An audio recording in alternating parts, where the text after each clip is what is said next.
Hey guys, how's it going? Welcome to my video. All right guys, let me tell you guys how I fixed my car the other day. So I was out of the park, did a 1 hour jog, came back to my car, ready to go home, try to start it. It cranked, but it did not turn over. It kept on cranking, but it did not turn over. And I must have tried to crank it at least, I would say like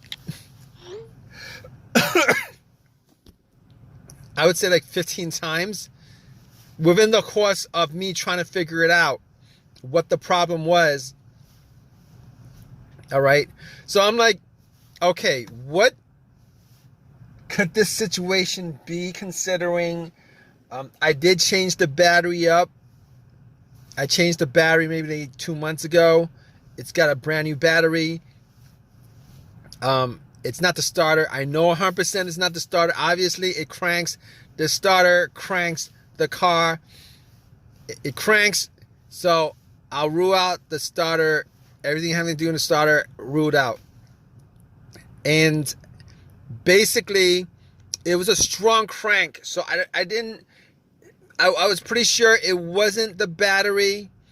But just in case, I turned on the light. The headlights went out. See how bright they are, and they were pretty bright. So I was like, it probably isn't the battery. I was thinking maybe I had a defective battery, but I was pretty sure it wasn't the battery. All right, it wasn't a slow crank. It wasn't like, it wasn't a slow crank. It was a strong crank. But here's what I did anyway. I actually got my power pack, put it on, and try to crank it that way just to make sure it's 100% not the battery. And it cranked. It wouldn't start. Did the same thing.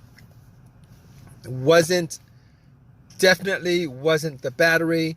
And on top of that, I was looking around just to make sure that my terminals were clean and tight, because I did clean the terminals. I did tighten them up 2 months ago. I didn't think that it was going to be corroded after 2 months, and they weren't corroded after 2 months. So I was like, all right, okay, I know what the obvious is, but I'm going to go through these steps,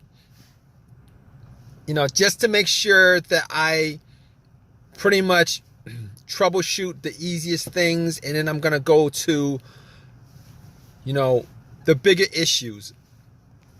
So at that point, I knew it wasn't the starter. Obviously, it's not the alternator.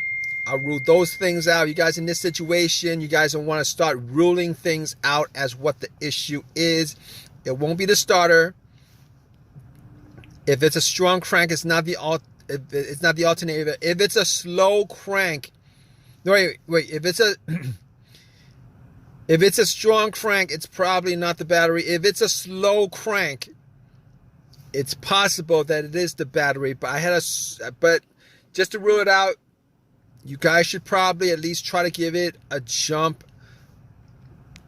This situation, just to make sure it's 100% not the issue. All right. So it's not a slow crank. It's a very strong crank, and it cranks up pretty strong. All 15 times that I try to crank it up. So I can rule out those things. Check all the terminals, rule that out. And the negative wire, I could rule that out too, because I wouldn't be getting a strong crank.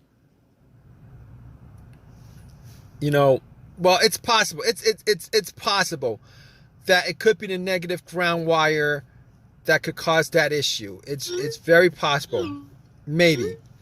But I was getting a strong crank, so I was pretty sure that all the wiring were tight and good, and it wasn't with the negative or the battery or any of the other stuff.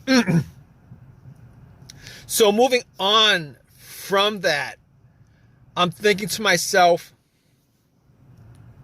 okay, maybe it's a fuse. Maybe it's a fuse, the fuel pump. Maybe it's a relay to the fuel pump. Maybe it's the fuel pump itself. Could be the car's computer, all of those things. All right, and I'm going to help you guys troubleshoot this because I troubleshooted it. All right, it's how I troubleshoot this whole entire issue. All right, you guys have this situation. This is how you guys troubleshoot this issue. All right, you guys have a crank, but it won't turn over. Here's how you do it. All right, maybe it's the car's computer. Now, I was not getting a check engine light on the car. I was not getting a check engine light on the dash. So I could pretty much rule out a whole bunch of things. All the sensors, all the things that be caused by the sensors, I could pretty much rule out. There was no check engine light. And I'll tell you guys what, when I actually, when I actually put an OBD2 on it, okay, when I put an OBD2 on it, first of all, it actually read. It ran through the scan, gave me a whole readout. So I knew that it was probably not the car's computer to begin with. That's very important. There are situations where the car's computer has issues communicating with the car itself, whether it's a wiring issue, whether it's a blown fuse issue, a short or whatever. Sometimes that occurs. And when that occurs, it will cause the car to crank but not start.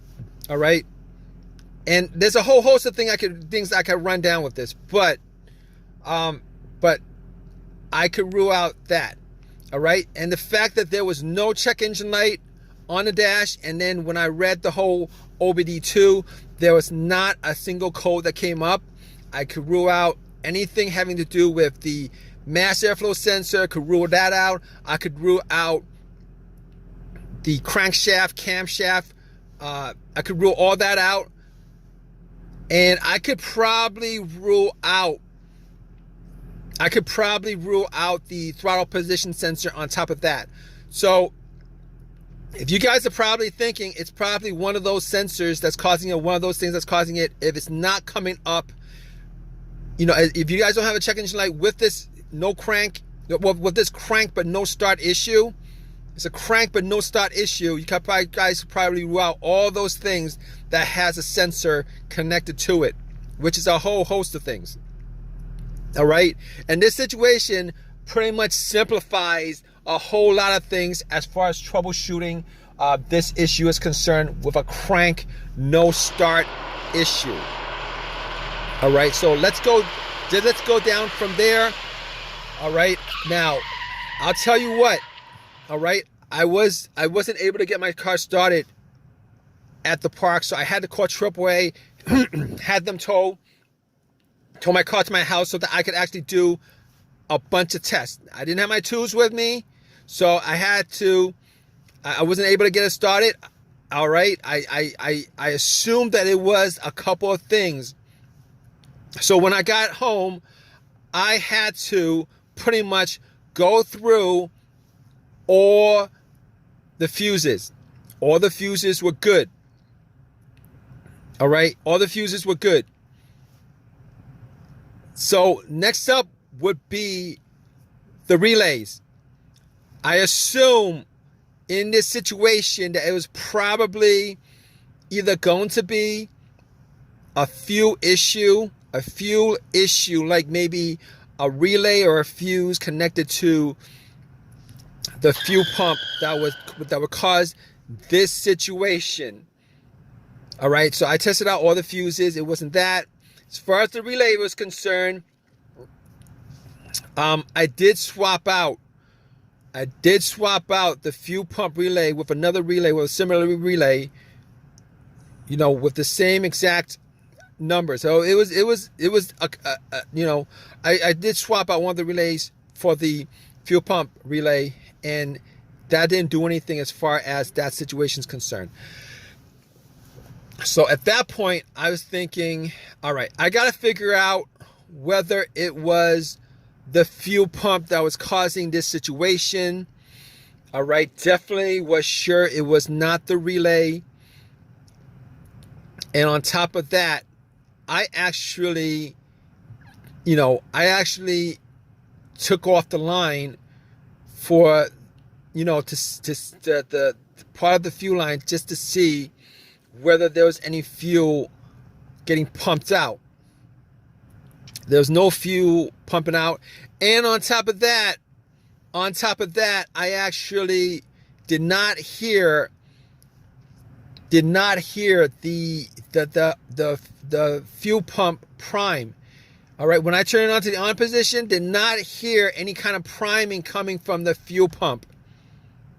So at that point, I knew that it was probably the fuel pump that was the issue. In fact, it was the fuel pump that was the issue. Now, I was hoping that it would have been the fuel pump relay. If it was the relay, it would have been a quick fix. However, since it was the fuel pump, it took an hour or two for me to replace it. Got the car to start afterwards after it was replaced. It was the fuel pump that was the problem. If you guys have a crank no start, like a whole bunch of other scenarios, no start scenarios, what you guys do need to do is, you guys need to troubleshoot it, because it could be, like I said, a variety of things that would be causing these kind of situations. Hopefully, if you guys are in the same situation, this video has helped you out in some way. Maybe it's a fuse that was blown or something like that. Hopefully, you guys got a simple fix for you. But that was my whole entire the whole entire scenario happened because the fuel pump needed to be replaced. All right, guys. If you guys have any comments on this, please drop a comment in the comment section. Please give me a thumbs up and please subscribe, guys. All right, take care.